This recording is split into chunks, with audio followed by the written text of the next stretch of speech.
to Stories Podcast. I'm your host, Amanda Weldin.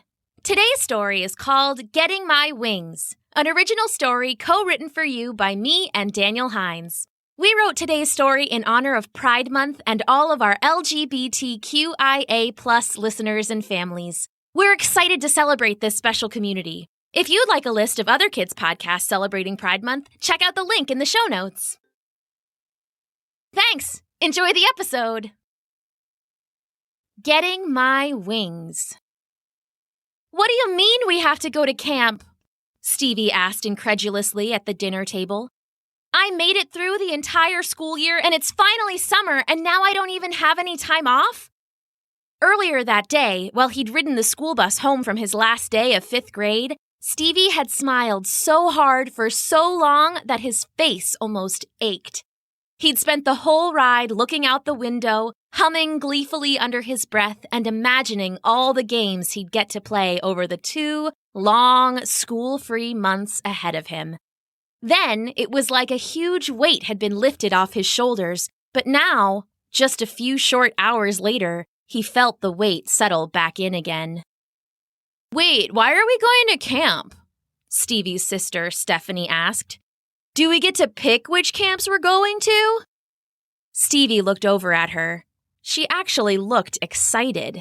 Of course she was. She was always excited about everything. Stevie scowled. Your dad got that research position at the university, Stevie's mom said, beaming with pride at her husband. Which is great. But since he'll be doing that over the summer, he won't be able to be home with you guys. Yup, said Stevie's dad with an equally proud smile on his face.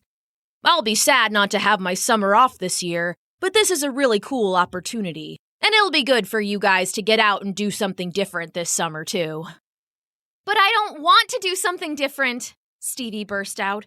I have to do something different all year long. I just want to relax for once. I had plans for this summer. Stevie's mom and dad exchanged glances. They thought this might happen.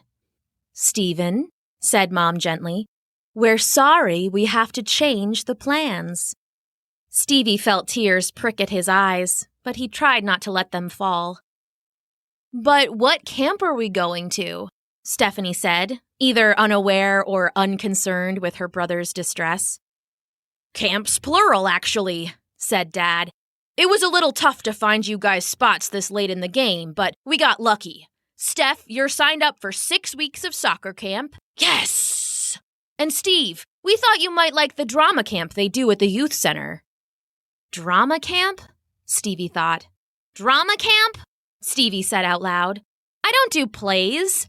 No, said Mom patiently. But you do like to make up stories and play pretend. We've seen you in the backyard, you know. You're very creative. Stevie's face burned with embarrassment. He didn't realize they knew about the games he played in the backyard. What else did they know? I'd like to be excused, please, Stevie said, looking out the window. There was still an hour or so of sunlight left, and he desperately needed to be outside. He looked back at his mom and dad. Their concerned faces made his stomach hurt. Please? Sure, kid, said Dad. Come back in before it's all the way dark, okay? Stevie nodded and pushed his chair back from the table, grabbing his still mostly full dinner plate and scraping his leftovers into the trash. Stephanie was chattering happily about all the trick shots and dribbling drills she would learn at soccer camp, but Stevie could hardly hear her as he made his way outside. His mind was already 1,000,000 miles away. Stevie's backyard was the best. It was big and lush and green with lots of grass and moss and dandelions and other little surprise flowers that Stevie didn't know the names of. There was a little pond where you could find frogs sometimes and dragonflies and cattails always, and there were thick woods all around the outside that shielded the yard from any other houses nearby. The best part were these 2 trees that were so tall you could barely see the tops of them. Their huge branches and big flat leaves created something like a canopy over the whole yard, and when Stevie was out there, he felt like he was in his own little world. Or at least, he used to. Drama camp, Stevie grumbled to himself. kicking at some loose pebbles on the ground. Mom and Dad didn't get it. He could see why they thought he might like a camp where you got to dress up and play pretend with other kids, but the problem was that Stevie didn't like to dress up as just anything. He didn't want to pretend to be lots of different things with lots of different kids. Stevie just wanted to be one thing. In the privacy of the backyard, in the shady canopy of the 2 giant trees, when Stevie was all alone, he got to be the best version of himself, the secret version. He looked up from the pebbles on the ground and made his way over to the old doghouse, which had been there ever since Stevie and his family had moved in, even though they didn't have a dog. He almost hesitated, since now he knew Mom and Dad had seen him, but he couldn't help himself. Stevie reached inside the little wooden structure, way towards the back where he kept a bunch of secret treasures, and grabbed his most prized possession, his wings. He wasn't sure exactly where they'd come from, but they'd definitely been Stephanie's first. She never really liked dressing up or sparkly stuff or anything, so she hadn't seemed to notice or care when Stevie started playing with them a few years ago. They were made of this gauzy, purplish-blue material with little spots of pink glitter all over, and had 2 elastic loops to put your arms through. When Stevie wore them, something happened. He felt different. He felt better, realer, kind of.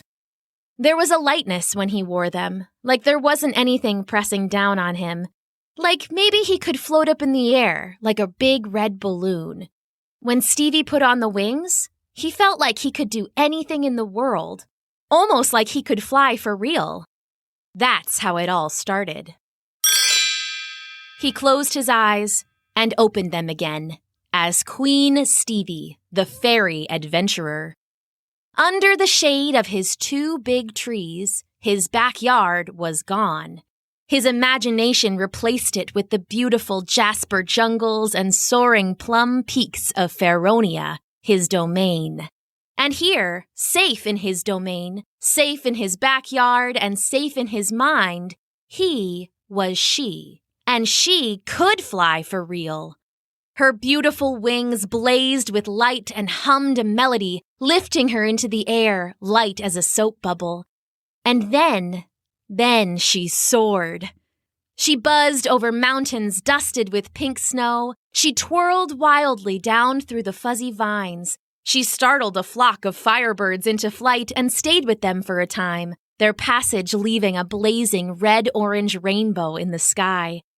For a while, she simply flew, enjoying the wind blowing at her hair and tugging at her wings. It was freeing. It was peaceful. But even in Feronia, the peace couldn't last forever. "Queen Stevie! Queen Stevie!" soon came the call. It was her people, the fairies of the peaks. They lived in honeycomb houses carved into the sides of the mauvish mountains. They were small and gentle, delicate as the pink and blue flowers they wove into their hair. "Thank Titania you're here," a little fairy said. Queen Stevie had once read somewhere that Titania was the ruler of all fairies, and she liked the name. "My girl has been taken by the evil wizard Warvalo and his goblins." Queen Stevie was already flying again, her beautiful wings casting rainbow prism colors in the sunlight. Where did he take her? "He brought her to a goblin work camp. He has evil robots there, too. I don't know what he's planning, but I just want my daughter back." "Don't worry," Queen Stevie said, drawing out her silver sword, her wings aglow like a full moon. "I'll rescue your girl. No camp can stop me." The sword shone in the air and the fairies all cheered. She was strong and beautiful.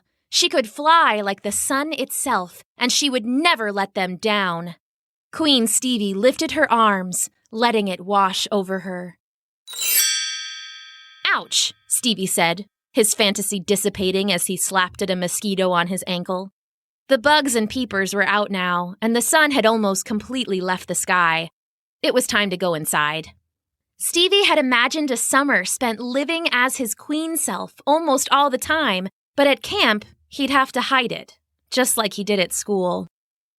Stevie took a deep breath, slipped his arms from their elastic loops, and returned the wings to their hiding spot in the doghouse.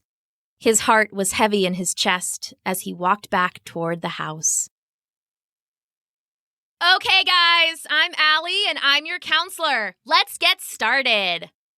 It was the first day of camp, and Stevie was not excited.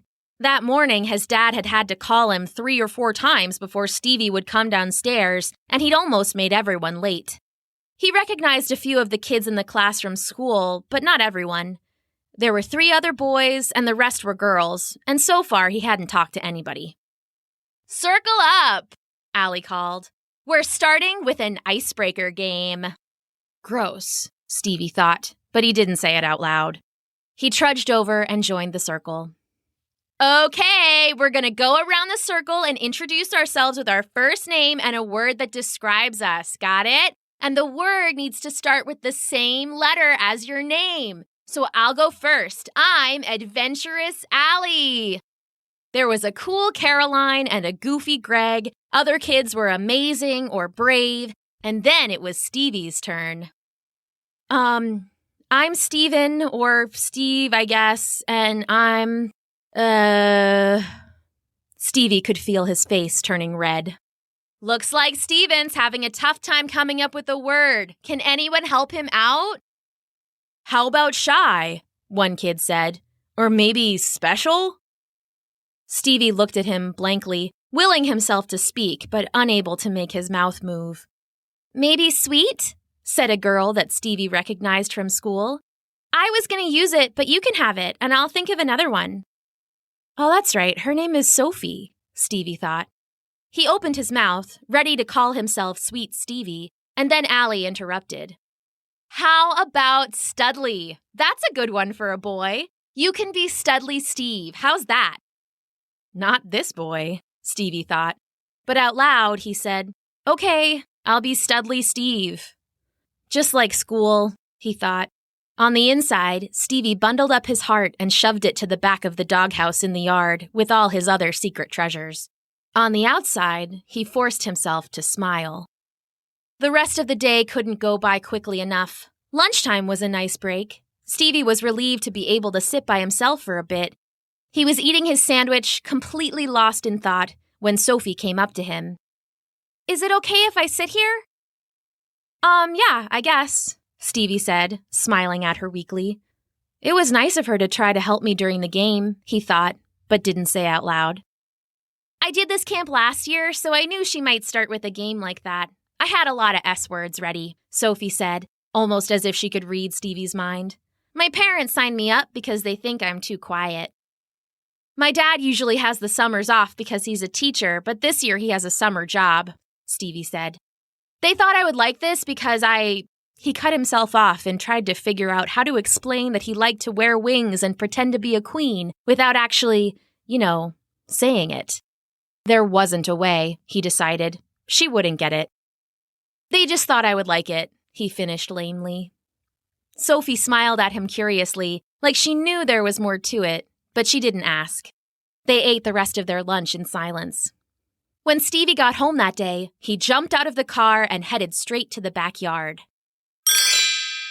Queen Stevie, of course you'd come, sneered Warvalo the wizard from his iron throne. Do you like what I've done with the place? He gestured broadly at the so-called camp he'd created. It was carved into the same purple stone as the fairies, but deeper and darker, where the sunlight never went. Fortunately, Queen Stevie had her glowing gossamer wings to light the way. Unfortunately, they also highlighted the hideous gargoyles and strange runes the wizard had carved into every inch of the cave. Ugly, spider-like robots scuttled on the walls and ceilings, and a crew of goblins worked at the stone, digging the cavern ever bigger, ever deeper. Enough, Warvalo, Queen Stevie called, her voice clear and pure as a chime. I fought your 40 foxes, I flew through your tornado trap, and now I'm here for the girl. Warvalo laughed. You think you can come in here and boss me around like some kind of Studley Steve? Queen Stevie's silver sword sparkled with power. Never call me that again, you villain, she shouted. Strong Stevie, smart Stevie, sensational, skillful, swift, sweet, or super, sassy, snazzy, or even snarky, but never Studley. She swung the sword with all her might at the wizard. He shrieked and disappeared in a cloud of poison green smoke.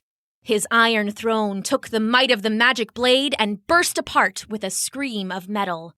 "Where is she?" Queen Stevie shouted at the smoke. "Where's the girl? Set her free, you monster!" It turned out that drama camp wasn't terrible every day, and Allie the counselor was actually pretty nice. The only thing was that when she assigned characters to everyone in different scenes, she always gave Stevie something like basketball player or fireman, and he never got to play any characters he actually liked. But still, it wasn't all bad. The other kids were okay, especially Sophie. They sat together at lunch every day and even talked about stuff sometimes. It turned out they had a lot in common. "We should hang out and play sometime. Are you free later?" she asked him one morning. "You could come over after camp today. It's pizza night." Stevie thought about it for most of the day. When it was finally time to go home, Sophie came bounding up to him, all smiles. "So, are you coming?" Stevie smiled for a second and actually almost considered it, but then he replied, "I don't think I can today. Thanks, though." Sophie looked disappointed for a second, but then shrugged and changed the subject. Stevie felt guilty. Maybe it would be fun to play with Sophie sometime, but he just couldn't imagine that she'd want to play his games with him. She probably wouldn't get it. What if she saw the wings and thought he was weird?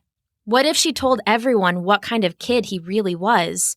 He couldn't risk it. "Where is she?" Queen Stevie shouted at the smoke. "Where's the girl? Set her free, you monster!" For a moment, there was silence, and then a small voice piped up from behind the ruins of the throne. "I know where they are," it said. "I can help you." A suspect little creature staggered out of the shadows. It was caked with mud and grime and looked a little eager. When she first entered the room, Stevie had thought it was another goblin, but now she thought it might be a sprite. Sprites were friends to fairies and looked much the same except for being a size smaller.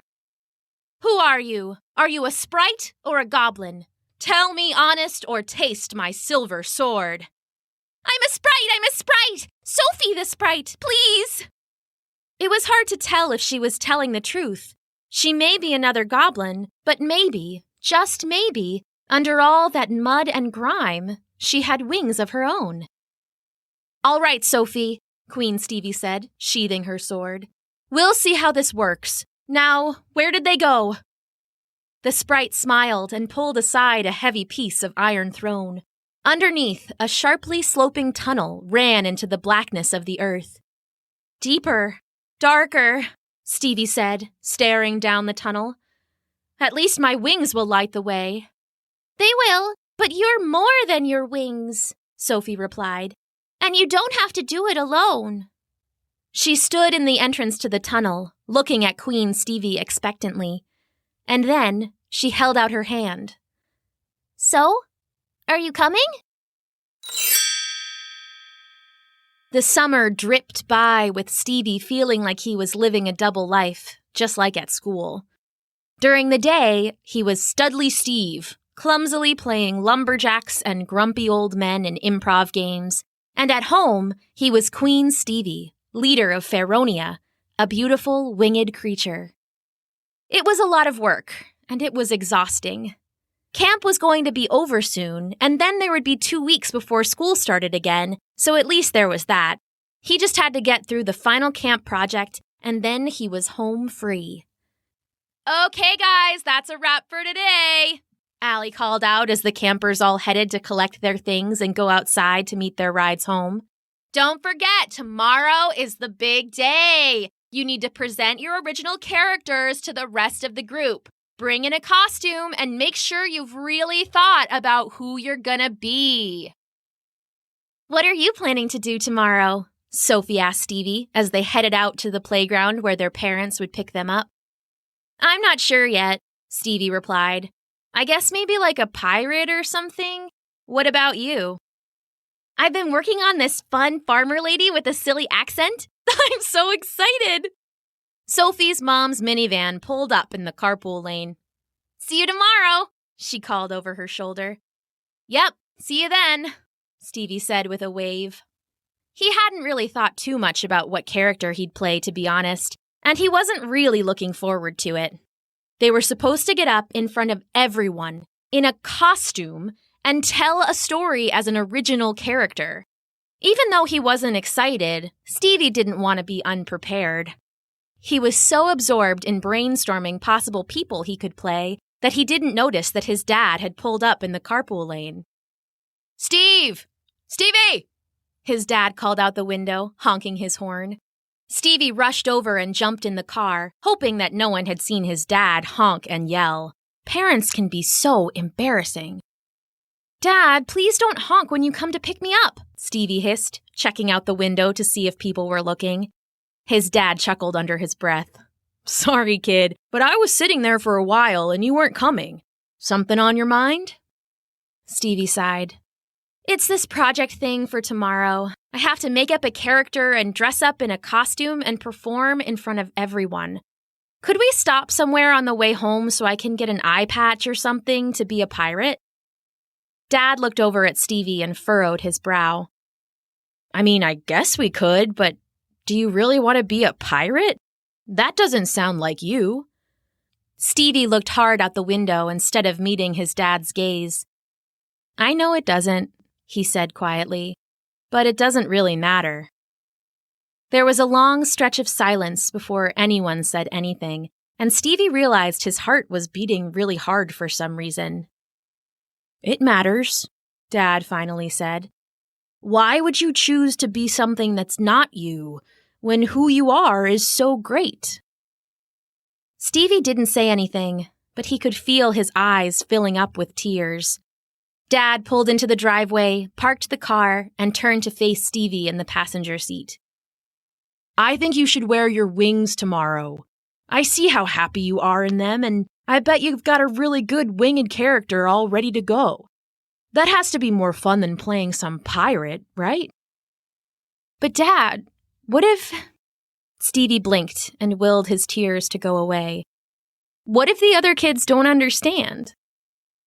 And what if they do? Stevie was dumbfounded. He'd never thought of that before. Listen, Dad continued. No matter who you are, there are going to be people that don't like it. It's impossible to please everyone.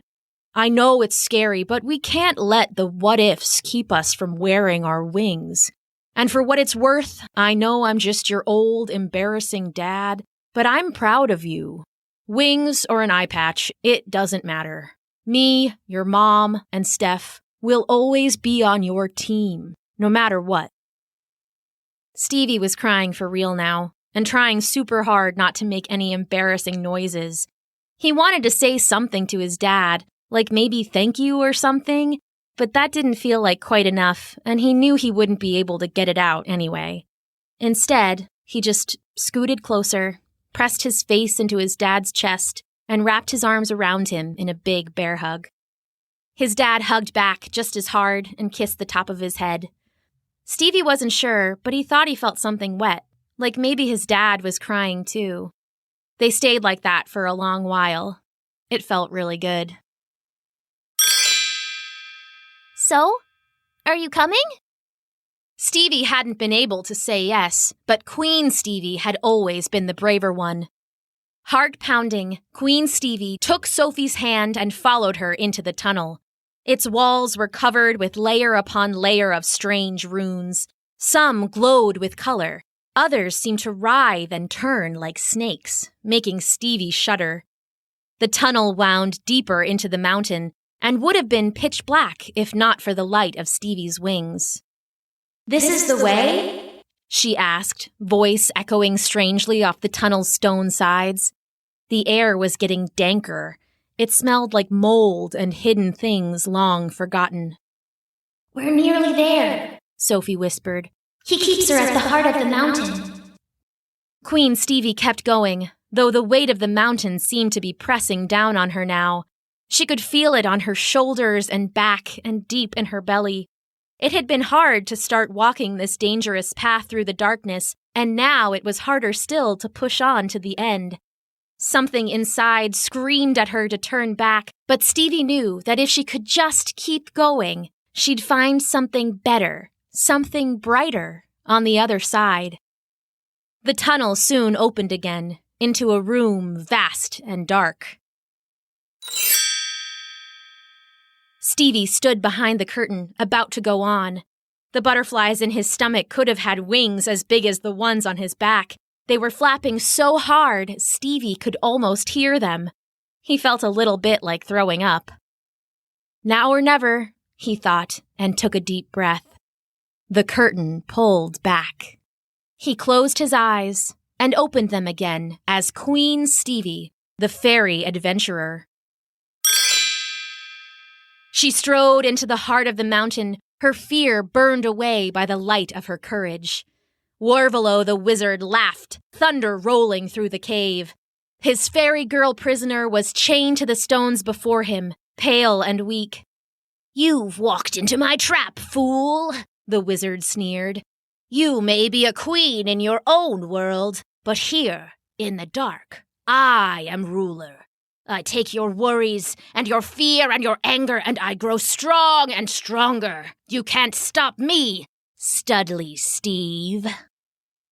For a moment, she felt it. The worry, the fear, the anger. She felt how it had grown inside herself, how it had bloomed like some terrible mushroom in the dark and secret places of her heart. "That's right," said the wizard, pulsing with energy now. His body began to grow and shine with an oily, inky power. "You feel it now. You belong here. It's better in the dark. It's easier to hide, isn't it?" The wizard's magic flowed through her like a sickness, amplifying every negative thought and feeding on her fear. She faltered, the light of her wings dimming, the darkness swelling close. "Good, good," he said, and smiled with too many teeth. "You think you're a queen, but it's all in your head. No one wants you. No one will accept you." That stirred something in Stevie, kindled something back to light. She looked up again, chin held higher. "And what if they do?" The wizard looked dumbfounded. He stepped back, eyes peeled wide. "What if they do accept me?" she said, her wings shining against the pressing dark. "What if they get me? What if they like me? What if they love me, wizard?" Her wings blazed to life, banishing every shadow from the cavern. The wizard howled, powerless as the light poured forth. In moments, it had burned him away like fog before the morning sun. Queen Stevie then smashed the chains holding the prisoner and scooped the fairy girl into her arms. In an instant, she knew that simply escaping the cave wouldn't be enough. She needed to shatter it, so no one could ever be trapped there again. Her wings began to hum. She hugged her companions close. "Hold on tight!" Together, they flew up like a shooting star, bursting the stone peak into a million pieces. And, for the first time, the heart of the mountain was filled with sun. The applause was deafening, or at least it seemed to be to Stevie on the stage. He'd been so absorbed in his story that he'd almost forgotten that anyone else was there, and he'd performed with more energy and enthusiasm than ever before. As he looked out into the faces of Allie and Sophie and all the other campers, he tried to find sneers or scowls, but there were only smiles. Maybe one or two of the kids looked a little bored, but Stevie could live with that. It's impossible to please everyone, and that's okay. "Stevie, you were excellent," Allie said to him later as they were packing up and getting ready to go home. "Next summer, let's give you more characters like this one, okay? You really came alive. I can't wait to see how much you'll grow as an artist when you're playing parts that you connect with." "Oh, thanks," Stevie said. He wasn't sure that he'd be back next summer, but he didn't want to say that to Allie when she was being so nice to him. You were a really good counselor. They hugged a little awkwardly before Allie made her way over to say goodbye to the other campers. You did a really good job, Stevie, Sophie said shyly. I have wings a lot like yours at home. Do you think you'll be free to come over and play sometime before we go back to school? Stevie hesitated for a second, then smiled a wide smile. Yeah, definitely. Actually, do you want to come over today? I have a really great backyard we could play in. That sounds fun. Let me go check with my mom.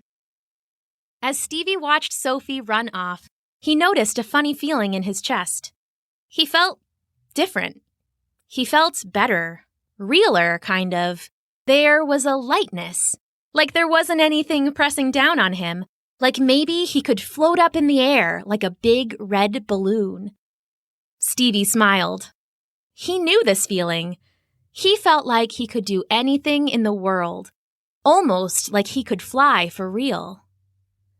Wow, he thought to himself, and I'm not even wearing my wings. The end.